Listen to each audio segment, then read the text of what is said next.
अस्सलामुअलैकुम friends, welcome to cut it short. आज हमने करना है जी एसओसी 401 का लेसन नंबर 2, जो कि है कल्चरल एंथ्रोपोलॉजी के बारे में। अच्छा जी, बिफोर स्टार्टिंग द लेक्चर आपको बताते चलें कि अगर आपको वीडियो की क्वालिटी में, जो ऑलरेडी मेरे सब्सक्राइबर्स हैं और वीडियो देख रहे हैं, उन्हें क्वालिटी में कोई फ़र्क लगता है तो please do mention in the comments कि क्वालिटी अच्छी हुई है, तो प्लीज़ अप्रिशिएट कीजिएगा। और अगर कोई प्रॉब्लम है तो भी आप बता सकते हैं। अच्छा, उसके अलावा अगर चैनल को सब्सक्राइब नहीं किया तो काइंडली काइंडली सब्सक्राइब कर दें। बहुत मेहरबानी होगी आपकी। चलें जी, let's get started. Cultural anthropology, last lecture में हमने इसकी बात की थी। अगर आपने नहीं देखा वो लेक्चर तो आप देख सकते हैं, मेरे चैनल पर अवेलेबल होगा लेसन नंबर 1 से। कल्चर एंथ्रोपोलॉजी क्या होती है? बेसिकली हम कल्चर की बात करते हैं। कल्चर क्या होता है?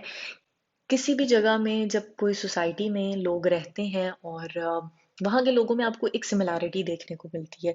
उनकी सोच समझ, सूझबूझ, उठने बैठने का तरीका एक जैसा होता है।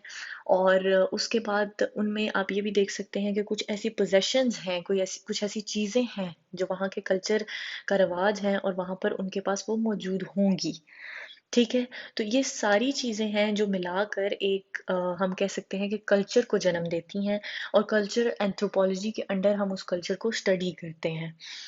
इसमें हम किसी भी तरह की एग्जांपल ले सकते हैं। अब जैसे हमारे यहाँ थिंकिंग थोड़ी कंजर्वेटिव है, लिबरल्स बहुत कम पाए जाते हैं और वो भी अभी चेंज आ रहा है, लेकिन थिंकिंग काफ़ी कंजर्वेटिव है। और उसके अलावा मटेरियल थिंग्स में हमारे पास कुरान मजीद जैसे हो गया, तो हमारे रिलीजन से रिलेटेड है, तो कुरान हर घर में मौजूद है। पंसूरें हैं, इसी तरह मंजिल हो गई। ऐसी चीज़ें जो हमारे रिलीजन से रिलेटेड हैं, ये हर घर में आपको मौजूद दिखेंगी। और बहुत सारी ऐसी छोटी मोटी चीज़ें हैं, ऐसे छोटे मोटे बिलीव्स हैं। वो जो ब्लू पत्थर मिलता है नज़र वाला, वो मोस्टली आपको देखने को मिलता है। तो ऐसी चीज़ों की पोजेशन है जो हमें कल्चर रिप्रेजेंट करती है। और उसके अलावा आइडियाज़ में आपको सिमिलैरिटी देखने को मिलती ही मिलती है। अच्छा जी, अगर हम खाली कल्चर की बात करें तो उसमें हमारे पास आ जाती हैं attributes of culture. Attributes of culture basically ये हैं कि कल्चर, हमने पिछले लेक्चर में भी बात की थी कि कल्चर एक लर्नड थिंग है। मतलब हमें बचपन से सिखाया जाता है, हम ये आदतें लेके पैदा नहीं होते, हमें सिखाया जाता है कि आपने उठना है, आपने दांत ब्रश करने हैं, वॉशरूम जाने की दुआएं हैं हम जो पढ़ते हैं, निकलने की दुआएं हैं जो पढ़ते हैं। एक एक चीज, किस टाइम पर क्या खाना है, किस टाइम पर क्या करना है, किससे कैसे बात करनी है, कौन सी क्या मेंटालिटी होनी है, ये सब चीजें हम सीखते हैं। तो कल्चर हमेशा हम यही कहेंगे कि एक लर्न्ड एलिमेंट है। फिर हम ये भी कहते हैं कि कल्चर यूनिवर्सल है।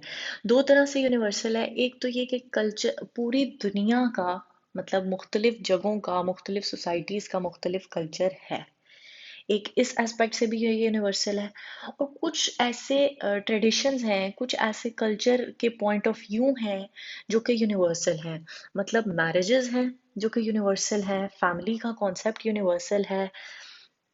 फैमिली की जो वो पेन है, जो एक रिस्पेक्ट का एलिमेंट है, जो प्यार का वो ब्लड रिलेशंस में जो एलिमेंट है, वो यूनिवर्सल है। मतलब आप दो तरह से इसकी यूनिवर्सैलिटी को देख सकते हैं। एक तो ये कि ओवरऑल कल्चर पूरी दुनिया में मौजूद है, और कुछ कल्चर में ऐसी सिमिलैरिटीज हैं जो पूरी दुनिया में मौजूद हैं।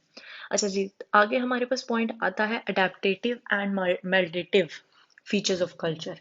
बेसिकली इसमें इन्होंने ये बात की है कि जब हम कल्चर में कुछ भी, क्योंकि पैदाइशी नहीं है, हम हर चीज़ अडॉप्ट करते हैं, तो उसमें से कुछ चीज़ें हैं जो which leads to malfunction, which leads to dysfunction, we can say, इस वजह से। अच्छा जी, जैसे कि अडेप्टेटिव कैसे हैं कि हमें ये लगता है कि जो पहाड़ी इलाकों में लोग रहते हैं वो बहुत स्ट्रांग होते हैं, वो पैदाइशी बहुत स्ट्रांग होते हैं। It's not like that. वो पैदा हमारी तरह इंसान होते हैं, आम इंसान होते हैं। और लेकिन क्योंकि उनकी वो फिजिकल एक्टिविटी इतनी है जो कि हमारे यहाँ नहीं होती है, तो उनकी बिल्ड ऑटोमेटिकली स्ट्रांग हो जाती है। या वो अगर बहुत ठंडे इलाकों में रहते हैं तो उनकी ड्रेसिंग सेंस और उनको वो चीज़ें उस तर्ज से आ जाती हैं जो हमें नहीं आ पाती। वो फर के कपड़े और वो चीज़ें, वो उस टाइप से अपने आप को कवर कर लेते हैं कि उन्हें उतनी ठंड नहीं लगती है जितनी हमें वहां जाके लग रही होती है। तो ये बेसिकली अडेप्टेशंस हैं। दूसरा हम ये देख सकते हैं कि आजकल कार्स जो है वो यूज़ की जाती हैं। क्या हम कहते हैं, एज अ व्हीकल यूज़ किया जाता है, एक जगह से दूसरी जगह डिस्टेंस कवर करने के लिए यूज़ किया जाता है। बट अब इसमें हमारे पास डिसफंक्शन ये है कि इट्स लीडिंग टू पोल्यूशन। तो ये एक ऐसा कल्चर में चेंज आ रहा है ये ट्रैवल का, क्योंकि बहुत सारे कल्चर्स ऐसे हैं जहाँ पे साइकिलिंग और ये चीज़ें अच्छी समझी जाती हैं। हमारे यहाँ कार्स का यूज़ ज़्यादा अच्छा समझा जाता है। तो उससे हमें क्या हो रहा है जी, पॉल्यूशंस देखने को मिल रहे हैं। इंपॉर्टेंट पॉइंट्स हाईलाइटेड है, नोट्स रिक्वायर्ड हैं, तो आप कमेंट बॉक्स में अपनी आईडी मेंशन कर सकते हैं। अच्छा जी, आगे हमारे पास आता है integrative aspect of culture. Integration, अगर आपने मैथ्स के स्टूडेंट्स हैं तो आपको पता होगा कि दो मुख्तलिफ चीज़ों में एक similar part is the integration. ठीक है, तो इंटीग्रेटिव एस्पेक्ट्स क्या होते हैं कि बहुत सारे कल्चर्स में आपको सिमिलैरिटीज छोटी मोटी देखने को मिलती हैं, क्योंकि कहीं ना कहीं हम लोग मतलब साथ हैं। कोई लोग कहीं जा रहे हैं, कोई कहाँ से आ रहे हैं। आज़ादी से पहले के मामलात देख लीजिएगा, मुख्तलिफ जब लोग साथ रहते हैं, मुख्तलिफ कल्चर के लोग साथ रहते हैं, तो वो एक दूसरे से चीज़ें सीखने लग जाते हैं और एक इंटीग्रेशन पैदा हो जाती है। तो आपको एक इंटीग्रेटिव एस्पेक्ट देखने को मिलता है। Culture and the individuals.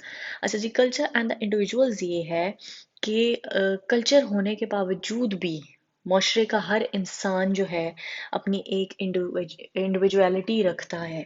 उसमें स्टिल अपने एक डिफरेंस मौजूद है, तभी वो एक अलहदा शख्सियत है। तो आप इन्होंने इधर एग्जांपल ये दी है कि जैसे हम आर्टिस्ट देख लें, तो आर्टिस्ट एक आम माशरे से मुख्तलिफ इंसान होता है, वो मुख्तलिफ तरह से ड्रेस करता है।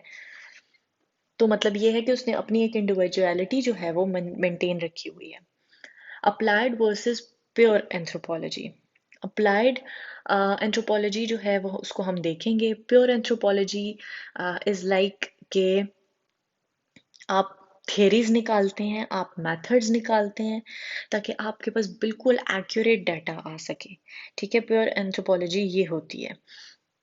अप्लाइड एंथ्रोपोलॉजिस्ट क्या करते हैं, ये बेसिकली अंडरस्टैंड करते हैं, वो जो पॉलिसीज निकालते हैं और वो जो थ्योरीज निकालते हैं।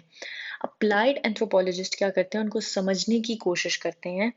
वो देखते हैं कि ये थ्योरीज किस तरह की हैं, इंसानों को किस तरह के चेंजेस की ज़रूरत है।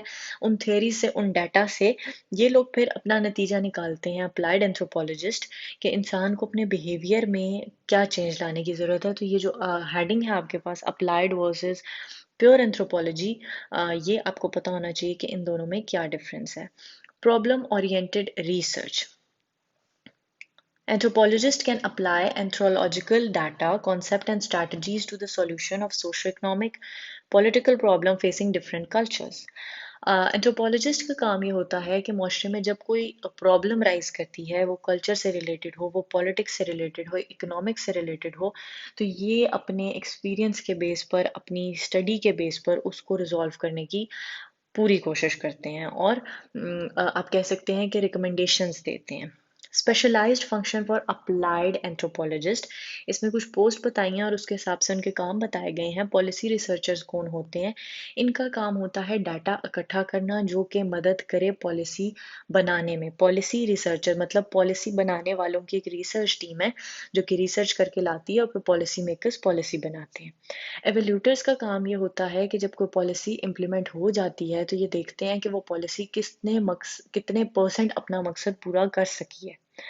इम्पैक्ट एसेसर्स जो होते हैं, इनका काम ये होता है कि ये जब पॉलिसी बन के आती है, बिफोर एग्जीक्यूटिंग ये अंदाज़ा लगाते हैं कि ये पॉलिसी कितनी हेल्पफुल होगी।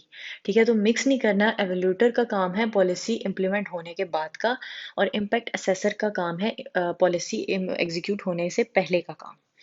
नीड्स एक्सेसर का काम होता है कि ये जो लोगों की बेसिक नीड्स हैं, कम्युनिटी की पर्टिकुलर नीड्स, उनके मुतलिक जो है वो ये अंदाज़ा लगाते हैं by using their research skills.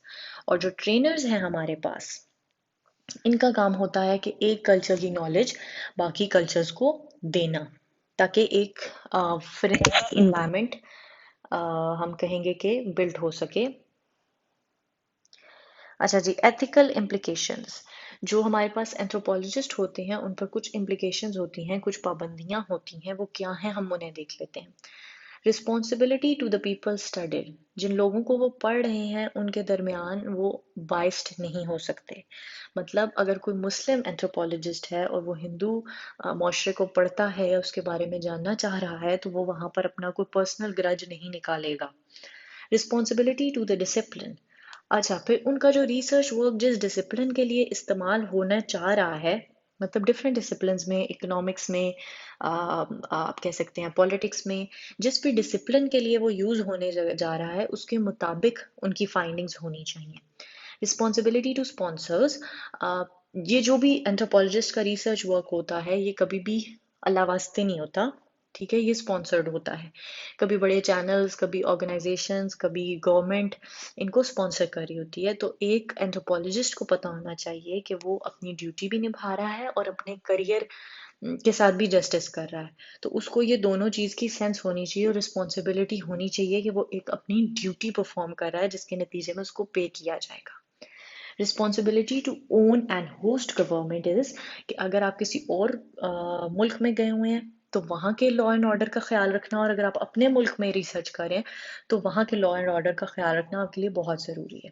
चलें जी, यहाँ तक हो गया हमारा लेक्चर क्लियर। बहुत इजी लेक्चर था। I hope I made it all clear. Still any questions there तो आप कमेंट बॉक्स में पूछ सकते हैं। नोट चाहिए तो कमेंट में अपनी आईडी लिख सकते हैं। रिव्यूज आप दे सकते हैं। मिलेंगे इंशाल्लाह नेक्स्ट लेक्चर के साथ। Till then take care. अल्लाह हाफिज।